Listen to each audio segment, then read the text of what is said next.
Que aquilo que fazemos para Deus não seja apenas um pouco de tempo reservado, mas que esse pouco de tempo reservado especificamente esteja retratando vidas que se colocam à disposição do Senhor inteiramente, completamente. Vamos abrir nossas Bíblias em 2 Timóteo capítulo 3, lendo os versos de 14 a 17. 2 Timóteo capítulo 3, versos de 14 a 17. Veja se alguém ao seu lado precisa compartilhar da sua Bíblia na leitura desse texto.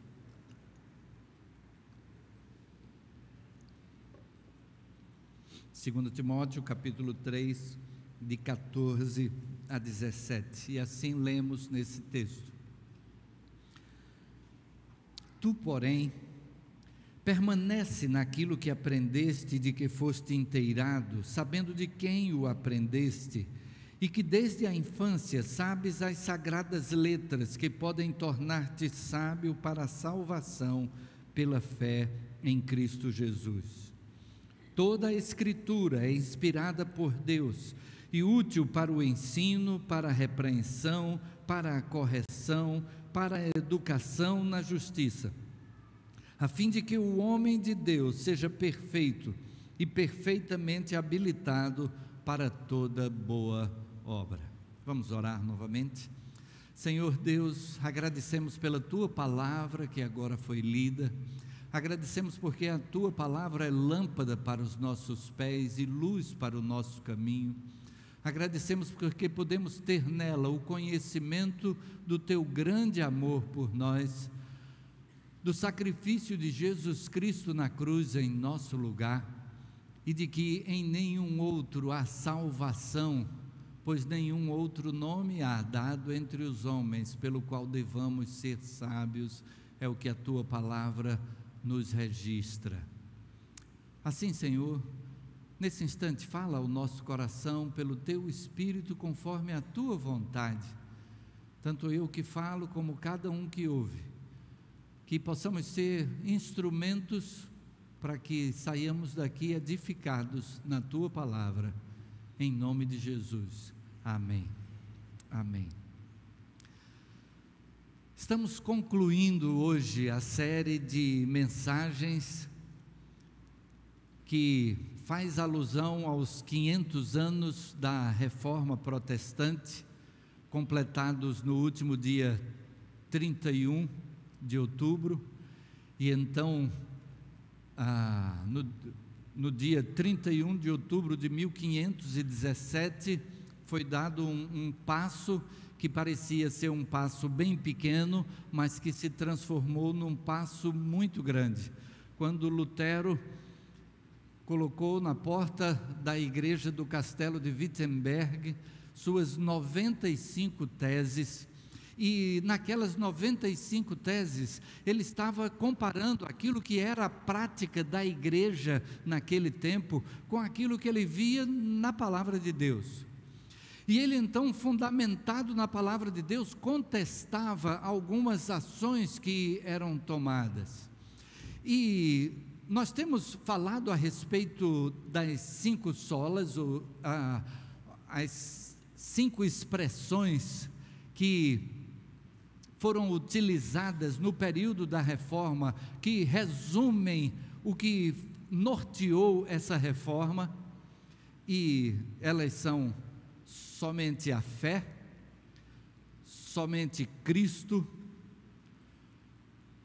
somente as Escrituras, somente a palavra de Deus, somente a Deus toda a glória e somente a graça. A palavra de Deus apresenta então tudo isso que serviu de fundamento para aquele momento tão importante na história da igreja cristã. Esse somente a Escritura tinha a sua característica especial, porque a igreja, a partir do momento que se tornou uma igreja estatal, a igreja cristã se transformou na igreja oficial do Império Romano, por meio do imperador Constantino, e então algumas reuniões foram feitas para decidir algumas coisas a respeito da igreja. Foram realizados os concílios, e nesses concílios, o resultado dos concílios passou a ser observado em paralelo com a Bíblia. Só que a observação mostra que, em muitos aspectos, estavam sendo contrários ao ensino da Bíblia. E muitas coisas foram sendo acrescentadas. Eu gostaria de citar algumas delas. Somente no ano 431 foi estabelecido o culto à Virgem Maria. Nós temos pleno respeito por Maria. Maria é extraordinária. Maria teve um papel fundamental no que foi a missão de Jesus Cristo, Jesus vindo ao mundo e vindo através de Maria, que cumpriu o seu papel da melhor maneira possível.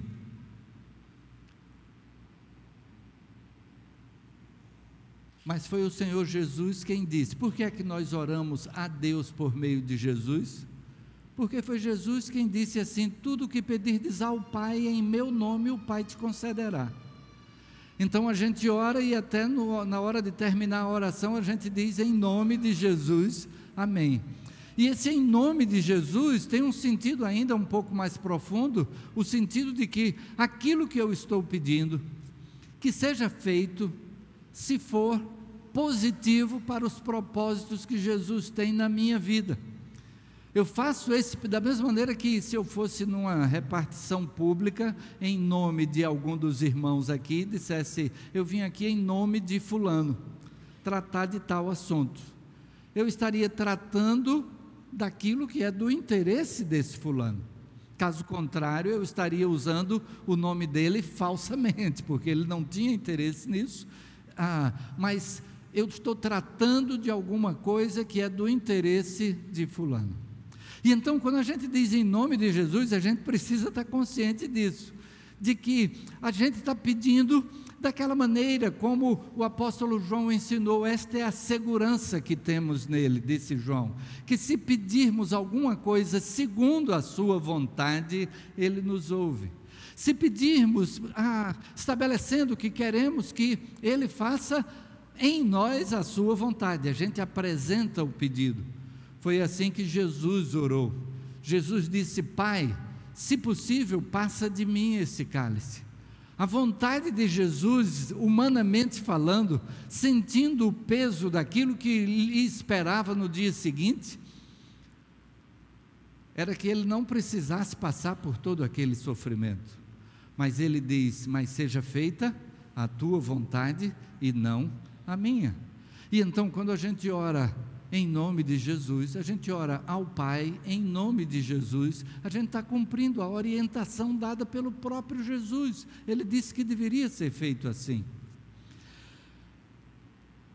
No ano 503, a doutrina do purgatório, a gente já tem falado sobre ele em mensagens anteriores. No ano 600, Bonifácio III se declara bispo universal, com uma hierarquia sobre os demais bispos. No ano 993, apenas a canonização dos santos. No ano 1004, o celibato sacerdotal. E se a gente olhar 2 Timóteo capítulo 4, os primeiros versículos de 1 a 4, a gente vai ver que não tem cabimento essa ordem do celibato. Em 1076, o dogma da infalibilidade da igreja. Em 1090, foi criado o rosário.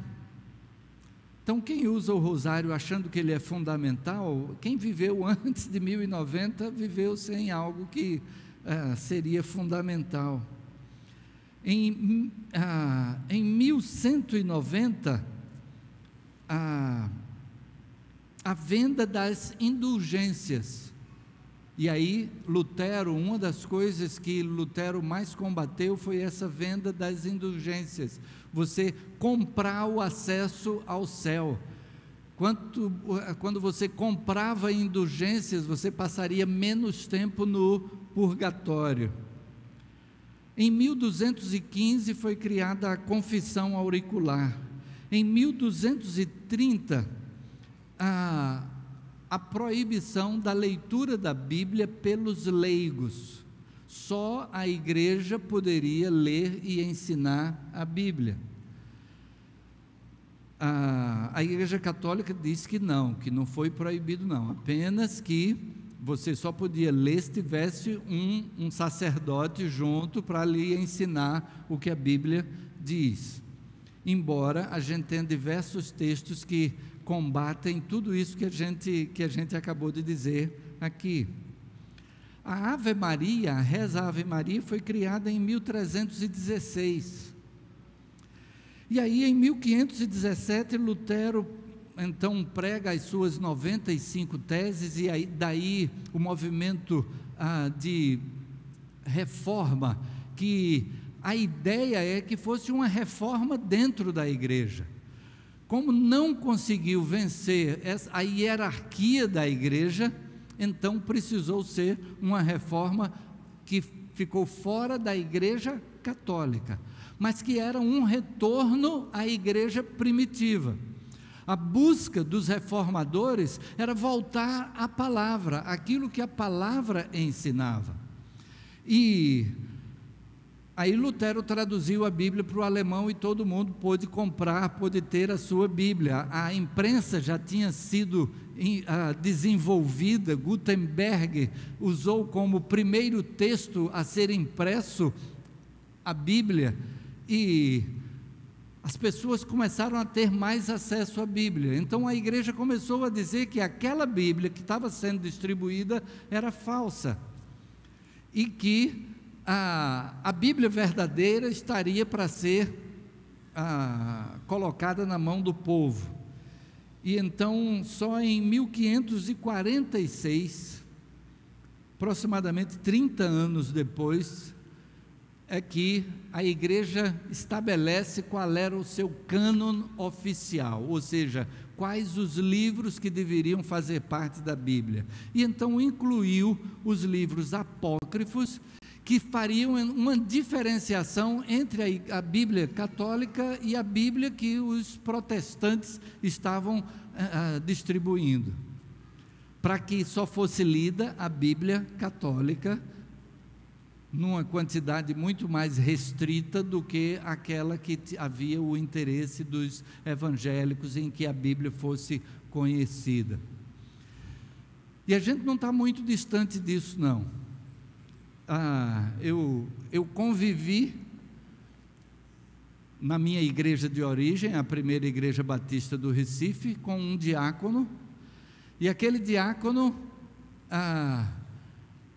tendo um vizinho, eu já mencionei isso aqui, tendo um vizinho que era crente, e aquele vizinho falando-lhe do Evangelho e fundamentado na Bíblia, e ele tinha aprendido que a Bíblia dos crentes era uma Bíblia falsa, e então, numa história muito mais recente do que essa data que a gente está colocando aqui, e o vizinho disse, então, não, as Bíblias são iguais, você pode pegar a minha Bíblia, tudo que está na minha Bíblia está na sua. Ele, primeiro, teve dificuldade de conseguir uma Bíblia católica para poder comparar, mas finalmente conseguiu, e ao fazer a comparação, viu que tudo que estava na Bíblia evangélica estava também na Bíblia católica. E aí ele foi com vergonha de encarar o vizinho e começou a sair de casa em horário diferente do vizinho para não encontrar com ele, mas até que finalmente encontrou, e como a gente usa a expressão, deu a mão à palmatória e conheceu a Jesus Cristo e recebeu a Jesus Cristo e era diácono na igreja onde eu cresci. Há não muito tempo também, aqui em Recife, houve uma queima de Bíblias promovida pela Igreja Católica, afirmando que aquelas Bíblias que estavam sendo queimadas eram falsas. Mas tudo que tem na Bíblia evangélica tem na Bíblia católica.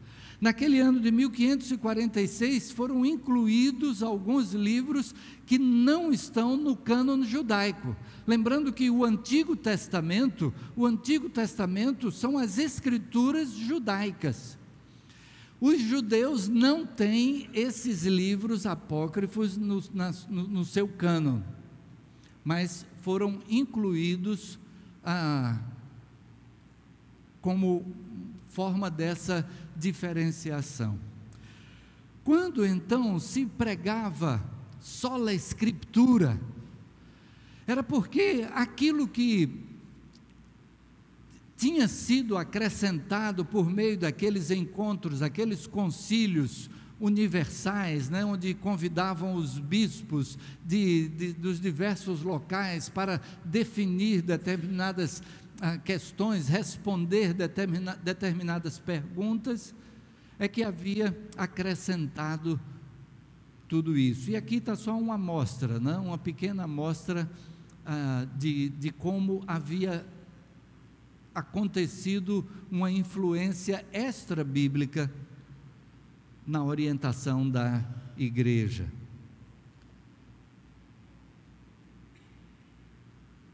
Como é que nós encaramos a palavra de Deus?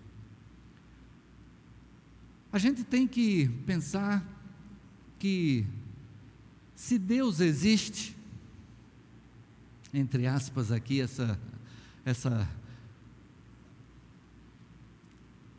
expressão, se Deus existe, se Ele tem interesse em se comunicar conosco, Ele vai fazê-lo de uma forma ímpar, Ele vai fazê-lo de uma forma que não deixe dúvida, Ele vai fazê-lo de uma forma que seja também única, Ele vai fazer de uma forma que seja permanente, que alcance a todas as gerações.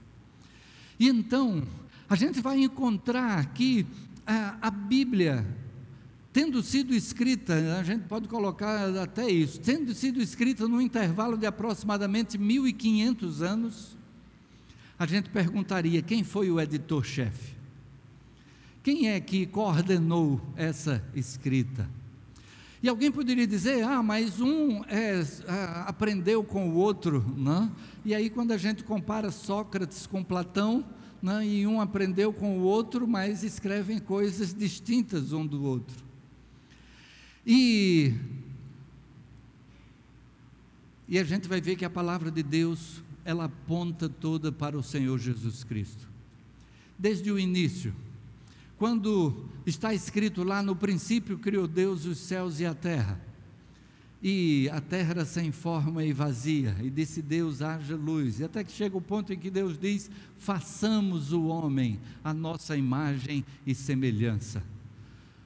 Por que será que, ao registrar isso, Moisés o fez colocando no plural? Por que é que ele fez concordando com aquilo que o apóstolo João iria dizer lá, muito tempo depois, 1400 anos depois aproximadamente? E o apóstolo João vai dizer, no princípio era o verbo, e o verbo estava com Deus, e o verbo era Deus, ele estava no princípio com Deus, todas as coisas foram feitas por ele, sem ele nada do que foi feito se fez, nele estava a vida, e a vida era a luz dos homens.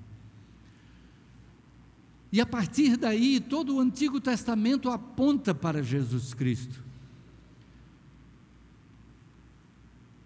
de tal maneira que o Senhor Jesus vai se utilizar de algo que aconteceu lá no deserto com o povo de Israel, peregrinando no deserto, no momento em que, por meio da desobediência do povo, Deus permite que serpentes invadam o arraial e comecem a picar as pessoas, e as pessoas comecem a morrer, e aí o povo então se lembra de Deus e clama a Moisés, e Moisés fala com Deus, e Deus diz: faça o seguinte, Moisés, faça uma serpente de bronze, e coloque num lugar bem alto, e quem olhar para essa serpente vai ficar curado do veneno da serpente que lhe picou. E as pessoas que olhavam para aquela serpente ficavam curadas. Deus estava apontando para aquele que seria levantado, e quem olha para Jesus, crendo que Ele é o Salvador, tem a vida eterna. E então o próprio Senhor Jesus é que disse: assim como Moisés levantou a serpente do deserto, importa que o Filho do Homem seja levantado. Todo o Antigo Testamento aponta para o Senhor Jesus Cristo, e só através da Bíblia é que nós temos conhecimento de Jesus. Os historiadores encontram alguma menção a um profeta com um nome parecido com esse naquele tempo, mas os ensinos de Jesus, o registro do que foi a sua vida, do que foi o seu sacrifício na cruz em nosso lugar, do que foi a sua ressurreição, sua subida ao céu, e de que está à direita de Deus e também intercede por nós, diz o apóstolo Paulo lá em Romanos 8, nós só temos na palavra, nós só temos na Escritura. E o que nós temos é de que esses 5 pontos nos quais se fundamentou a reforma protestante, eles partem da palavra. Somente a fé que temos é naquilo que Deus revelou através da sua palavra, e de que aquilo que Ele promete, Ele cumpre. Deus não é homem para mentir, nem filho de homem para se arrepender. Se Ele prometeu, Ele há de cumprir, e se Ele falou, é certo que fará. Somente a fé, somente a graça. E nós já temos estudado cada uma dessas solas, e somente a graça aponta para o fato de que o sacrifício de Jesus em nosso lugar foi porque aprove a Ele agir assim em nosso favor. Não foi por nosso merecimento, não foi porque nós estivéssemos buscando a Ele. Pelo contrário, nós optamos sempre por desobedecer, por fazer contrariamente à sua vontade. Mas pela sua graça é que Ele entregou a si mesmo, levando sobre si a nossa condenação, para que pudéssemos ser salvos, recebermos perdão. Somente a fé, somente a graça, somente Cristo, em nenhum outro a salvação. Já citamos neste culto: abaixo do céu nenhum outro nome há dado entre os homens pelo qual importa que sejamos salvos. Há um só Deus e um só mediador entre Deus e os homens, Jesus Cristo, homem. Tudo isso vem da Escritura, tudo isso vem da palavra de Deus. Deus deixou aqui registrado, e de tal maneira que não precisássemos estar indo atrás do pensamento de A ou de B, de seguirmos qualquer outra orientação. Por isso chamamos a Bíblia, dizemos que ela é nossa regra de fé e prática. Tudo aquilo que nós temos está nela, tudo aquilo que nós praticamos está de acordo com ela. O próprio apóstolo Paulo vai escrever dizendo que se um anjo do céu descer e disser alguma coisa diferente do que está aqui, seja anátema, seja maldição. E o próprio apóstolo João teve uma experiência muito rica. Ele teve a visão do Apocalipse. A gente pode imaginar como foi isso na vida de João. João estava preso na ilha de Pátimos por causa da pregação do Evangelho, e de repente ele tem uma visão extraordinária. Quando a gente lê o Apocalipse, a gente fica até meio assustado só de ler. Agora imagine João vendo tudo isso naquela hora. Que coisa extraordinária! E aí a gente podia pensar assim: ele viu aquilo e correu logo para escrever tudo aquilo. Mas quando a gente chega logo no capítulo 1 do livro de Apocalipse, Ele diz que teve a visão, e que antes de escrever, ele comparou com as Escrituras e com o ensino de Jesus Cristo.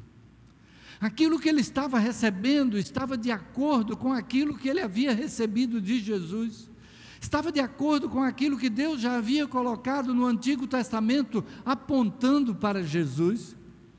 E aí, depois de conferir, depois de confirmar que tudo aquilo casava, e aí a gente vai ver que algumas coisas da visão de João lá no Apocalipse estão alinhadas com aquilo que Daniel viu lá no Antigo Testamento também. Deus deixou a sua palavra para ser o norte na nossa vida, que não precisássemos ficar à mercê de qualquer outra pessoa, até porque algumas coisas que a igreja romana incluiu na adoração, ou incluiu naquilo que deveria ser a prática da igreja, depois veio a excluir. Há o exemplo de um papa que excomungou outro papa, e então qual dos dois estava certo? Qual dos dois estaria na condição de ser o papa? E aí o texto que nós lemos de 2 Timóteo capítulo 3, Paulo está escrevendo aqui a um jovem pastor, e ele vai dizer que Timóteo deve permanecer naquilo que aprendeu e de que foi inteirado, e que ele sabe as sagradas letras, que são elas que podem torná-lo sábio para a salvação pela fé em Cristo. Ele diz que toda a Escritura é inspirada por Deus, útil para o ensino, para a repreensão, para a correção, para a educação na justiça, a fim de que o homem de Deus seja perfeito e perfeitamente habilitado para toda boa obra. Se a Escritura é suficiente para nos tornar perfeitos e perfeitamente habilitados para toda boa obra, então é porque a gente não precisa de nada mais do que isso. Deus fala ao nosso coração através da sua palavra. A gente fala com Deus através da oração, Deus fala conosco através da sua palavra. Ele nos revela coisas que estão na palavra que a gente antes não tinha nem visto. E a gente passa por uma situação